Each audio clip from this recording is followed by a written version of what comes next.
Welcome back to Outnumbered. For the second time in a week, Donald Trump proving his all-out dominance over his rivals in the GOP field. According to the latest CNN ORC poll, the billionaire businessman leading with 36% support from Republican registered voters. That's his broadest support yet and his widest lead since entering the race. Trump is followed by Texas Senator Ted Cruz, 20 points behind in second place at 16%. Dr. Ben Carson down a notch from last month in third place with 14. And Florida Senator Marco Rubio coming in at fourth. He's got 12%. And with all the other candidates, they're only in single digits.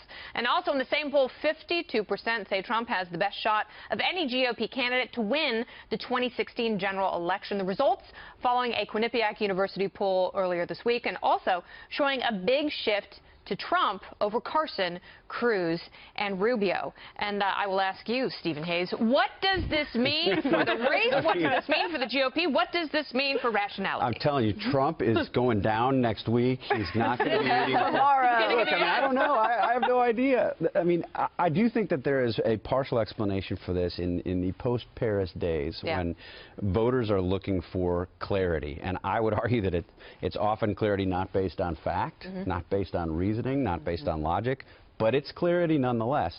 And I would expect that after San Bernardino, we're likely to see another bump from Trump. I totally if that's disagree even with possible. you. It's about the fact that he is willing to do anything. I mean, he's made it clear that he's not going to mince words, that he would jump in and do whatever it took to protect people, whatever that means. I mean, that's the impression that people out there are getting. It's not a lack of rationality. It's that they feel like he's not going to stand on, you know, whatever, ceremony, PC-ness. Right. To get it we're done agreeing. We're agreeing. Yeah. I'm not saying that people are embracing a lack of well, in a sense they are.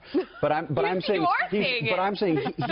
he's providing this clarity in some cases when he says, for instance, that we are going to bomb the bleep out of ISIS. That's what people want to hear. That's what they but want. the 9/11 celebration stuff, look, it just didn't happen. And he's sticking to it and he's fighting it. I mean, there were celebrations, but not at all the way that he explained it. Secondary to the emotionalism that he's definitely taking advantage of right now. And I have to say, the events that have taken place, not only in San Bernardino, but in Paris, and him redirecting the narrative on immigration, they have all played into his hand. Yeah, I mean, his campaign so far on the immigration issue and the recent situations we've seen with the refugees that were used in Paris, the administration now saying they still want to bring refugees here. I mean, that plays right into Trump's hands. And it's been very bad for Ben Carson. I mean, Ben Carson was looking pretty good in Iowa.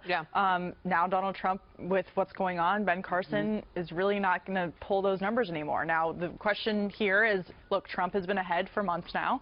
He's continuing to gain strength.